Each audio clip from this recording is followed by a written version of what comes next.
नमस्कार दोस्तों, स्वागत है आप सभी का सागर सिविल सर्विसेज के यूट्यूब प्लेटफॉर्म पर। दोस्तों, कैसे हैं आप सभी लोग। हम आशा करते हैं कि आप सभी लोग बहुत अच्छे होंगे, स्वस्थ होंगे और बहुत अच्छे तरीके से आप सभी लोग अपनी पढ़ाई में लगे हुए होंगे। दोस्तों, जैसा कि हमने अपने स्तर पर एक छोटा सा प्रयास किया था, वो प्रयास यह था कि जीके जीएस के जो महत्वपूर्ण सवाल हैं, MCQ हैं, उनको हम आपको प्रतिदिन सागर सिविल सर्विसेज के यूट्यूब चैनल पर डिस्कस करेंगे। और आज इसी क्रम में हमारा टेस्ट पेपर नंबर 2 है, जिसे आज हम डिस्कस करने वाले हैं। ये MCQ जो है आपको UP police, Delhi police, RPF constable, sub inspector, Bihar दरोगा या किसी भी अन्य एक दिवसीय परीक्षाओं के लिए जो भी सवाल पूछे जाते हैं आपकी परीक्षा में, उनके लिए बहुत महत्वपूर्ण श्रृंखला है। तो आप इसे बहुत अच्छे से पेशेंस के साथ देखिएगा। ये वीडियो ज़्यादा लंबी नहीं होंगी, क्योंकि हमारी कोशिश ये है कि आपको कम से कम समय में ज़्यादा से ज़्यादा चीज़ों को डिलीवर किया जाए। ठीक है, चलिए दोस्तों, शुरुआत करते हैं इसकी। आज का हमारा जो पहला सवाल है, एक सेकंड। आज का हमारा जो पहला सवाल है वो ये है, विक्रम साराभाई स्पेस सेंटर कहाँ पर अवस्थित है। विक्रम साराभाई स्पेस सेंटर कहाँ पर अवस्थित है। तो ये स्थित है तिरुवनंतपुरम। तिरुवनंतपुरम, ठीक है, ध्यान रखिएगा ये कहाँ पर है। तो ये केरल में पड़ता है। ठीक है, केरल में। हमारा दूसरा सवाल जो है, कवकों का अध्ययन क्या कहलाता है। कवकों का अध्ययन क्या कहलाता है। तो इसे क्या कहा जाता है, इसे कहा जाता है माइकोलॉजी। ठीक है, ध्यान रखिएगा, कई बार ऐसे सवाल पूछ लिए जाते हैं एग्ज़ाम में और कई सारे अभ्यर्थियों से वो छूट जाते हैं। ठीक है, तो इसको ध्यान रखिएगा, कवकों के अध्ययन को क्या कहा जाता है, माइकोलॉजी कहा जाता है। हमारा अगला सवाल जो है, सिक्कों के अध्ययन को क्या कहा जाता है। ध्यान रखिएगा, सिक्कों के अध्ययन को क्या कहा जाता है। तो इसको क्या कहा जाता है, इसको कहा जाता है न्यूमिस्मैटिक। ठीक है, न्यूमिस्मैटिक कहा जाता है सिक्कों के अध्ययन को। ठीक है, सेलुलर और मॉलिक्यूलर जीव विज्ञान केंद्र कहाँ पर अवस्थित है। सेलुलर और मॉलिक्यूलर जीव विज्ञान केंद्र कहाँ पर अवस्थित है। तो ये अवस्थित है कहाँ पर, हैदराबाद में। ए ऑप्शन इसका सही हो जाएगा। ठीक है, हैदराबाद में अवस्थित है। सवाल नंबर 5 देख लेते हैं। Centre for DNA and fingerprint and diagnostic अवस्थित है कहाँ पर। तो ये अवस्थित है हैदराबाद में। ठीक है, centre for DNA fingerprint and diagnostic कहाँ पर अवस्थित है। तो ये हैदराबाद में अवस्थित है। ठीक है, आधुनिक वर्गीकरण का पिता किसे कहा जाता है। आधुनिक वर्गीकरण का पिता किसे कहा जाता है। तो ये किसे कहा जाता है आधुनिक वर्गीकरण का पिता। तो ये कहा जाता है लीनियस को, कैरोलस लीनियस को कहा जाता है आधुनिक वर्गीकरण का पिता। ठीक है, हमारा अगला सवाल जो है, कोशिका का अध्ययन क्या कहलाता है। सेल का अध्ययन क्या कहलाता है। तो ये कहलाता है साइटोलॉजी। ठीक है, ध्यान रखिएगा, कोशिका का अध्ययन क्या कहलाता है। तो ये कहलाता है साइटोलॉजी। कोशिका सिद्धांत जो है, इसका प्रतिपादन किसने किया था। अब आपको ये बताना है कोशिका सिद्धांत का जो है प्रतिपादन किसने किया था। तो कोशिका सिद्धांत का जो प्रतिपादन है वो किया था स्लाइडेन और स्वान ने। ठीक है, स्लाइडेन एवं स्वान ने किया था कोशिका सिद्धांत का प्रतिपादन। ध्यान रखिएगा, इसमें बी ऑप्शन सही हो जाएगा। शैवालों का अध्ययन क्या कहलाता है। तो शैवालों का अध्ययन कहलाता है फाइकोलॉजी। ठीक है, ध्यान रखिएगा, शैवालों का अध्ययन क्या कहलाता है। तो ये कहलाता है फाइकोलॉजी। बिल्कुल भी भूलना मत, बहुत इंपॉर्टेंट सवाल है ये। ठीक है, इन्हें आप अच्छे से चाहें तो अपनी बुक में नोट डाउन कर ले कहीं पर, जहाँ पर आप अपने नोट्स बना रहे हों, या फिर इनको कई बार देख लीजिएगा वीडियो को, तो आपको चीज़ें एकदम क्लियर हो जाएंगी। ठीक है, नेशनल केमिकल लेबोरेटरी कहाँ पर अवस्थित है। नेशनल केमिकल लेबोरेटरी कहाँ पर अवस्थित है। तो यह अवस्थित है पुणे में। ठीक है, ध्यान रखिएगा, ये पुणे जो है महाराष्ट्र का एक ज़िला है, यदि आपको स्थान ना पता हो। ठीक है, ध्यान रखिएगा, नेशनल केमिकल लेबोरेटरी पुणे में अवस्थित है। दोस्तों, यहाँ पर एक ही सवाल को कई बार रिपीट करके पढ़ने का हमारा जो मकसद है वो ये है कि आपको एक ही बार में चीज़ें याद हो जाएं, आपको बार बार इधर उधर भटकना ना पड़े। ठीक है, क्योंकि आपको और भी बहुत सारी चीज़ें पढ़ना होता है, तो आपके पास टाइम भी थोड़ा कम होगा, इसलिए मैं इन एक ही चीज़ को कई बार पढ़ता हूँ, जिससे कि आपको चीज़ें जल्दी से जल्दी यहीं पर याद हो जाएँ क्लास के साथ में ही। ठीक है, मलेरिया रिसर्च सेंटर कहाँ पर अवस्थित है? अब बताइए, मलेरिया रिसर्च सेंटर कहाँ पर अवस्थित है? तो मलेरिया रिसर्च सेंटर जो है ये कहाँ पर है? दिल्ली में अवस्थित है। ठीक है, ध्यान रखिएगा, दिल्ली में अवस्थित है। अंगूरों का उत्पादन संबंधित है। अंगूरों का उत्पादन किस चीज़ से संबंधित है? तो ये संबंधित है विटीकल्चर से। ठीक है, अंगूरों के उत्पादन को क्या कहा जाता है? तो ये कहा जाता है विटीकल्चर। ठीक है, ध्यान रखिएगा, विटीकल्चर। हमारा अगला सवाल जो है, नेत्र रोग का चिकित्सक कहलाता है। नेत्र रोग का जो डॉक्टर होता है उसको क्या कहा जाता है?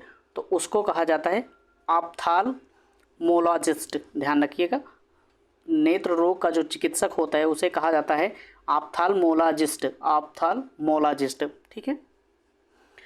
वेटरनरी रिसर्च इंस्टीट्यूट कहाँ पर स्थित है? वेटरनरी रिसर्च इंस्टीट्यूट, ध्यान रखिएगा, ये कहाँ पर स्थित है? चलिए इसके ऑप्शन को देखते हैं।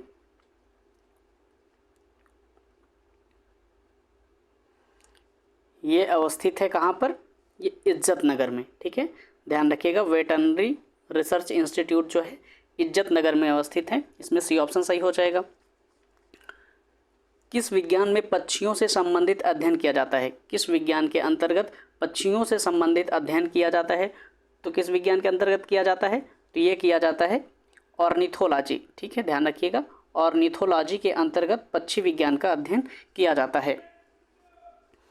प्लाज्मा अनुसंधान संस्थान कहाँ पर अवस्थित है? तो प्लाज्मा अनुसंधान संस्थान जो है कहाँ पर अवस्थित है? तो ये अवस्थित है गांधीनगर में। ठीक है, ध्यान रखिएगा, प्लाज्मा अनुसंधान संस्थान जो है ये गांधीनगर में अवस्थित है। सॉरी, ये गांधीनगर में अवस्थित है। डी ऑप्शन सही हो जाएगा इसका। चलिए अगला सवाल देखते हैं। राष्ट्रीय डेयरी अनुसंधान संस्थान कहाँ पर अवस्थित है? राष्ट्रीय डेयरी अनुसंधान संस्थान जो है वो कहाँ पर अवस्थित है? तो वो अवस्थित है करनाल में। ठीक है, ध्यान रखिएगा, कहाँ पर? करनाल में। ये सवाल बहुत इंपॉर्टेंट है, ये बहुत बार परीक्षाओं में पूछा गया है, इसलिए आप इसको बिल्कुल भी भूलिएगा मत। वायरस का अध्ययन क्या कहलाता है? वायरस के अध्ययन को क्या कहा जाता है? तो वायरस के अध्ययन को कहा जाता है वायरोलॉजी। ठीक है, वायरस से आपको ध्यान रखना है, वायरोलॉजी। ठीक है, वायरोलॉजी। सवाल नंबर 19 जो है हमारा, भाभा अनुसंधान, भाभा परमाणु अनुसंधान संस्थान जिसे बार्क के नाम से भी जाना जाता है, वह कहाँ पर अवस्थित है? तो वह अवस्थित है ट्रॉम्बे में। ठीक है, ध्यान रखिएगा, भाभा परमाणु अनुसंधान केंद्र जो है वो ट्रॉम्बे में अवस्थित है। नेशनल ब्रेन रिसर्च सेंटर कहाँ पर है? नेशनल ब्रेन रिसर्च सेंटर कहाँ पर अवस्थित है? तो ये अवस्थित है गुड़गांव में। ठीक है, ध्यान रखिएगा, ये हरियाणा का एक जिला है। ठीक है, नेशनल ब्रेन रिसर्च सेंटर जो है गुड़गांव में अवस्थित है। जीवों में पाए जाने वाले रोगों का अध्ययन क्या कहलाता है? जीवों में पाए जाने वाले रोगों का अध्ययन क्या कहलाता है? तो यह कहलाता है पैथोलॉजी। ठीक है, ध्यान रखिएगा, जीवों में पाए जाने वाले रोगों का अध्ययन जो होता है उसे पैथोलॉजी कहा जाता है। कीटों से संबंधित विज्ञान की शाखा क्या कहलाती है? कीटों से संबंधित, ध्यान रखिएगा, कीटों से संबंधित विज्ञान की जो शाखा होती है उसे क्या कहा जाता है? उसे कहा जाता है एंटेमोलॉजी। ठीक है, एंटेमोलॉजी कहा जाता है। ए ऑप्शन इसका सही हो जाएगा। हमारा अगला सवाल जो है, जीव विज्ञान शब्द का सर्वप्रथम प्रयोग किसने किया था? बताइए, आज तक आपने इतने दिन तक बायोलॉजी पढ़ा होगा, उसमें जीव विज्ञान शब्द जो है उसका प्रयोग सर्वप्रथम किसने किया था? तो ये आपको बताना है। ये कौन सा हो जाएगा इसमें? इसमें अरस्तु। ठीक है, ध्यान रखिएगा, जीव विज्ञान शब्द का सबसे पहले प्रयोग किसने किया था? अरस्तु ने किया था। ठीक है, चिकित्सा शास्त्र का जनक किसे कहा जाता है? चिकित्सा शास्त्र का जनक किसे कहा जाता है? तो चिकित्सा शास्त्र का जनक किसे कहा जाता है? तो ये कहा जाता है हिप्पोक्रेट्स को। ठीक है, चिकित्सा शास्त्र का जनक जो है हिप्पोक्रेट्स को कहा जाता है। ट्यूबरकुलोसिस रिसर्च सेंटर कहाँ पर अवस्थित है? ट्यूबरकुलोसिस रिसर्च सेंटर जिसे क्या कहा जाता है? TB research centre. ठीक है, ध्यान रखिएगा, ट्यूबरकुलोसिस को ही टीबी बोला जाता है। तो इसका सेंटर जो है वो कहाँ पर है? तो ये इसका सेंटर जो है चेन्नई में है। ठीक है, ध्यान रखिएगा। ट्यूबरक्लोसिस रिसर्च सेंटर जो है वो चेन्नई में है। सी ऑप्शन सही हो जाएगा इसका। हमारा अगला सवाल जो है, centre for advance technology CAT कहाँ पर अवस्थित है? Centre for advance technology CAT जो है कहाँ पर अवस्थित है? तो ये अवस्थित है इंदौर में। ठीक है, ध्यान रखिएगा कहाँ पर अवस्थित है, तो ये इंदौर में अवस्थित है। ए ऑप्शन सही हो जाएगा इसका। मधुमक्खी पालन किससे संबंधित है? मधुमक्खी पालन जो है वो किससे संबंधित है? तो ये संबंधित है एपीकल्चर से। ध्यान रखिएगा, मधुमक्खी पालन जो है एपीकल्चर से संबंधित है। बी ऑप्शन सही होगा इसका। हमारा अगला सवाल जो है,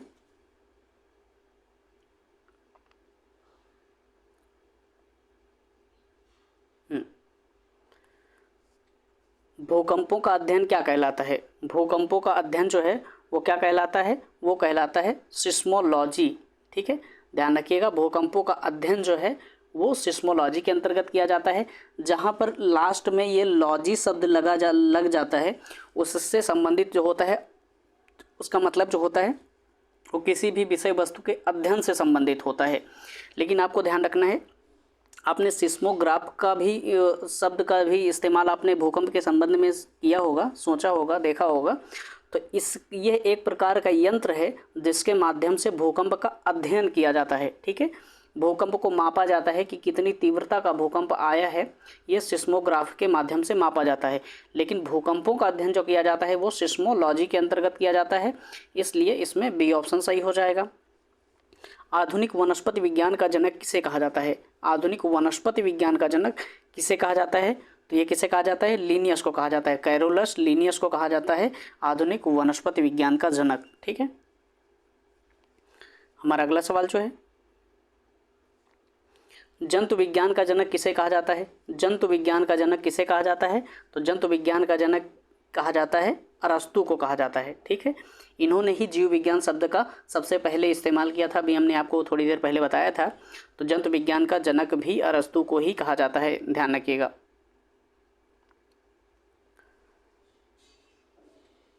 ट्रेडमिल टेस्ट कौन सी चिकित्सा से संबंधित है? ट्रेडमिल टेस्ट जो है किस चिकित्सा से संबंधित है? तो ये हृदय से संबंधित है, ध्यान रखिएगा। कई बार आपको ऐसे टर्मोलॉजी दे दी जाती है और यह पूछ लिया जाता है कि किस चीज़ से संबंधित है, तो आपको ध्यान रखना है ट्रेडमिल टेस्ट जो होता है वो हृदय से संबंधित होता है। ए ऑप्शन इसके सही हो जाएगा। ठीक है, होमियोसेपियंस किसका वैज्ञानिक नाम है? ध्यान रखिएगा, होमियोसेपियंस जो है किसका वैज्ञानिक नाम है? तो ये किसका वैज्ञानिक नाम है? तो ये मनुष्य का वैज्ञानिक नाम है। ये अक्सर आप लोगों ने इसे अपनी छोटी क्लासों में पढ़ा होगा। ठीक है, इसलिए आपको ये चीज़ें पता भी होंगी। हमारा अगला सवाल जो है, स्वप्नों का अध्ययन क्या कहलाता है? जो हम लोग स्वप्न देखते हैं, ठीक है, उसका अध्ययन क्या कहलाता है? तो उसका अध्ययन कहलाता है ऑनिरोलॉजी। ध्यान रखिएगा, स्वप्नों के अध्ययन को क्या कहा जाता है? तो कहा जाता है ऑनिरोलॉजी। ठीक है, सी ऑप्शन सही हो जाएगा इसका।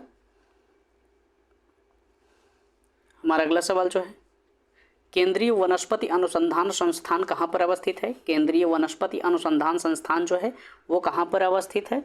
तो वो अवस्थित है लखनऊ में। ठीक है, लखनऊ में अवस्थित है। सेंट्रल बोटेनिकल रिसर्च इंस्टीट्यूट जो है वो लखनऊ में अवस्थित है। ये ऑप्शन इसका सही हो जाएगा। फलों का अध्ययन क्या कहलाता है?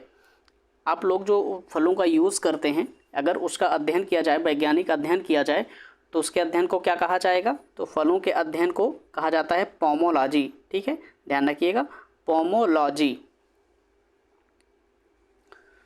मानव विकास का अध्ययन क्या कहलाता है? मानव विकास का जो अध्ययन होता है वो किसके अंतर्गत किया जाता है? तो मानव विकास का जो अध्ययन है वो किया जाता है एंथ्रोपोलॉजी। ठीक है, ध्यान रखिएगा, मानव विकास का जो अध्ययन होता है वो एंथ्रोपोलॉजी के अंतर्गत किया जाता है। हमारा अगला सवाल जो है, ऑस्ट्रियोलॉजी। ऑस्ट्रियोलॉजी के अंतर्गत किसका अध्ययन किया जाता है? ऑस्ट्रियोलॉजी के अंतर्गत जो है हड्डियों का यानी कि अस्थियों का अध्ययन किया जाता है। ठीक है, ध्यान रखिएगा, यहाँ पे ऑस्ट्रियो से आप थोड़ा सा गेस कर सकते हैं कि इसके अंतर्गत किसका अध्ययन किया जाता होगा। तो ये किया जाता है अस्थियों का अध्ययन किया जाता है। केंद्रीय औषधि अनुसंधान संस्थान कहाँ पर अवस्थित है? केंद्रीय औषधि अनुसंधान संस्थान जो है ये कहाँ पर अवस्थित है? तो ये अवस्थित है लखनऊ में। ठीक है, ध्यान रखिएगा। और भी केंद्रीय वनस्पति अनुसंधान संस्थान भी आपने वहीं पर देखा था, लखनऊ में ही था। केंद्रीय औषधि अनुसंधान संस्थान भी कहाँ पर है? लखनऊ में अवस्थित है। ठीक है, ध्यान रखिएगा। केंद्रीय चावल अनुसंधान संस्थान जो है वो कहाँ पर अवस्थित है? केंद्रीय चावल अनुसंधान संस्थान जो है वो कहाँ पर अवस्थित है? तो ये अवस्थित है कटक में। ठीक है, ध्यान रखिएगा।